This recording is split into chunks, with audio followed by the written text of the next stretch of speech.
এগুলো সাবের যেটা রিপোর্টগুলো দাও অনেক তো বাচ্চা পড়ে সেই বাচ্চাটা না তো যেমন কিন্তু না আমাদের তরফ থেকে বিষয়টা এই যে গুজবের যে বিষয় থাকে এই গুজব প্রতিরোধে আমরা কাজ করব এবং কোনোভাবেই অন্তত আমরা মেইনস্ট্রিম মিডিয়া যারা আছি আমরা যাতে গুজবের অংশ না হই।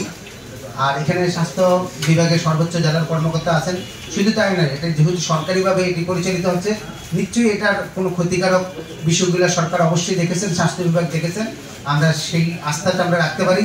তবে আমি আসলে একজন সাধারণ মানুষ হিসেবে একটা কথা বলতে পারি, আসলে ঔষধ মানিক তো কিছু না কিছু সাইড এফেক্ট থাকে এবং মানে মানুষ ভেদে কিন্তু এক এক ওষুধ এক একজনের ক্ষেত্রে মানে একই ওষুধ সবার জন্য সমানভাবে প্রযোজ্য হয় না।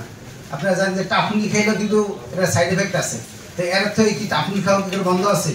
কারণ কি এটা মানে অনেক যন্ত্রণা থেকে লাঘব পাওয়ার জন্য ছোট্ট একটা মানে কি বলে যে কষ্ট এটা অনেকে মানে ক্ষতিটা মাইনে নেয়।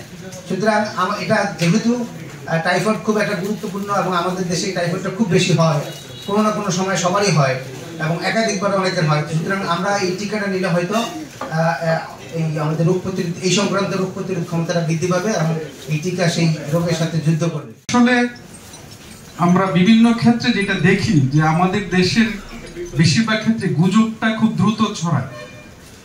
আমরা যখন করোনা ভ্যাকসিনটা দেওয়া শুরু হয় তখনই মানে এক ধরনের একটা গুজব ছড়িয়েছিল যে ভ্যাকসিন ট্রায়াল বেসিসে আসতেছে বাংলাদেশে, এটা দিলেই মানুষের সমস্যা হবে, মানে বিভিন্ন ধরনের গুজব। তো সমস্যা যে একেবারে হয় নাই তাও কিন্তু না, প্রত্যেকটা ঔষধেরই কিছুটা সাইড এফেক্ট থাকে। এটা সংখ্যাটা খুবই কম, এটা সংখ্যাটা কিন্তু খুব বেশি না। তাই বলে কি আমরা ভ্যাকসিন নিব না, ওষুধ নিব না? অবশ্যই নিতে হবে। হ্যাঁ, এটা এরর সব জায়গায়, আমাদের শতভাগ পারফেকশন কোনো কিছুতেই কিন্তু থাকে না, কিছু এরর থাকবেই, এটা আমাদের মাথায় রাখতে হবে। তবে এখান থেকে ভবিষ্যতে যেন কিভাবে বের হওয়া যায় বা আরো সুন্দর করা যায় সেটা আমাদের প্রচেষ্টা রাখতে হবে। মাদ্রাসার হুজুরদের সাথে বসেছি,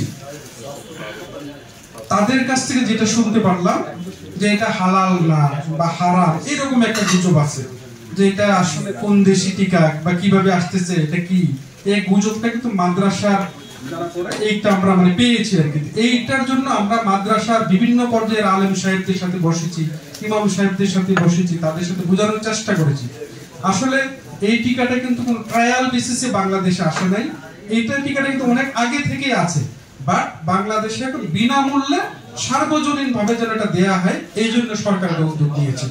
আরেকটা হচ্ছে এই টিকাটা কিন্তু বিদেশ থেকে আমরা বিনামূল্যে পাই নাই, মানে ফ্রি না, এই টিকাটা সরকার বিদেশ থেকে কিনে এনেছে। যে জিনিসটা আমরা কিনে এনে সরকার আমাদেরকে দিচ্ছে, নিশ্চয়ই এটা খারাপ হবার কথা না। রিসেন্ট পাস্টের কথা যদি আমরা বলি, আমরা একটা এইচপিভি ক্যাম্পেইন আল্লাহর রহমতে সফলতার সাথে সম্পন্ন করেছি এবং এই সফলতার পেছনে প্রতিটি ক্যাম্পেইনের সফলতার পেছনেই কিন্তু আমাদের এই গণমাধ্যম কর্মীদের একটা গুরুত্বপূর্ণ ভূমিকা ছিল।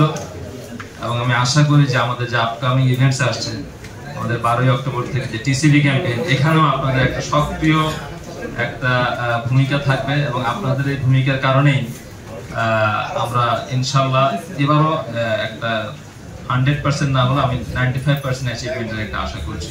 আমরা 95% আমরা বাচ্চাদেরকে আমরা ভ্যাকসিনের আওতায় আনতে পারবো। আপনাদের আসলে মূলত কাজ হবে কি, দেখেন আপনারা কেউ আর ভ্যাকসিন পাবেনও না, আপনাদের সেই বয়সও নেই, ফ্রি ভ্যাকসিনটা অন্তত আপনারা পাচ্ছেন না, আপনারা কেউ ভ্যাকসিন দিবেনও না।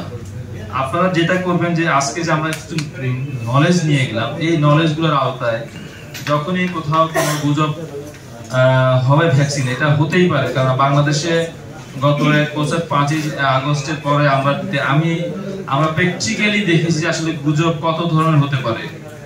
এই ধরনের একটা গুজব যদি আমাদের এই টিসিবি ক্যাম্পেইন নিয়ে হয়ে যায়, কারো যদি কোনো ব্যাড ইন্টেনশন থাকে এবং এটা অস্বাভাবিক কিছু না যদি হয়, আপনারা আপনাদের লেখনের মাধ্যমে, আপনারা আপনাদের প্রচারের মাধ্যমে এটাতে আমাদেরকে সাপোর্ট করবেন, ফাইট করবেন এবং আমরা এই সমস্ত গুজবকে ওভারকাম করবো। এই আশাবাদের জন্য, এই আশাটার জন্যই আমরা আসলে আপনাদের কাছে এখন দাওয়াত দিয়েছি এবং আপনারা আমাদেরকে এই হেল্পটা করবেন বলে আমি বিশ্বাস করি।